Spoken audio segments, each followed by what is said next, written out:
একজন মহিলা সাংবাদিক, তুমি কোনো মিডিয়া হাউসে ডিসক্রিমিনেশন এক্সপিরিয়েন্স করেছো, ফেস করেছো? তো আমি যখন কলেজে পড়তাম, আমার প্রথম ইন্টারভিউ বলতে পারো একটা খুব বিখ্যাত পপুলার স্পোর্টস শো, ঠিক আছে?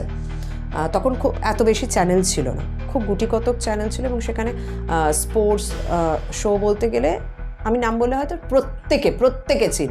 তো সেখানে ইন্টারভিউ দিতে গেছি, তো মফস্বল থেকে গেছি, অত কিছু আমি বুঝি না, কারণ আমি তথ্য নিয়ে গেছি এবং কিভাবে অ্যাঙ্কারিং করতে হয় সেরকম ইন্টারভিউ দিয়েছি। তো তাদের পছন্দ হয়েছে। হঠাৎ করে আমাকে বললো যে তোমাকে ক্যাচি ড্রেস পরতে হবে। আমি প্রথমে ক্যাচি ড্রেসের মানে বুঝিনি, বাংলা মাধ্যমে পড়াশোনা করা, ক্যাচি ড্রেসটা বুঝিনি। যদি আমাকে ডিরেক্ট বলতো শর্ট ড্রেস রিভিল করতে হবে এরকম বলতো, ঠিক আছে, তো ক্যাচি ড্রেসের সত্যি কথা আমি ওই শব্দটার মানে বুঝিনি। তো যাই হোক, ওখানে আরও কলকাতা থেকে মেয়েরা আমার বয়সী এসেছিল, তো তাদেরকেই জিজ্ঞাসা করলো যে ক্যাচি ড্রেসটা কি? বলছে এই তো ছোটখাটো জামা কাপড় পরতে হলো। ও আচ্ছা, এরকম। কারণ আমার কাছে ওইগুলো কোনো ম্যাটার করেনি, কারণ আমি জিমনাস্টিক শিখতাম, আমি ছোটবেলা থেকে প্রচণ্ড শর্ট ড্রেস, মানে আমার মা পরাতে ভালোবাসত আর আমিও প্রচণ্ড কমফোর্টেবল ফিল করতাম। তো ওরকমভাবে ক্যাচি ড্রেস বলে না একটা কেমন মানে নেগেটিভ মানে বিষয়, ওই শব্দটার সঙ্গেই যেন মানে কাউকে ক্যাচ করতে হবে, কারোর নজর টানতে হবে, এটা ভীষণ নেগেটিভ না? তো আমার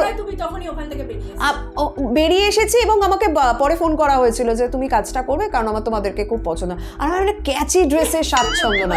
তখন আমাকে ওই ভদ্রলোক খুব ইয়ের সঙ্গে বলেছিলেন যে তুমি কোনোদিনও মিডিয়াতে কাজ করতে পারবে না।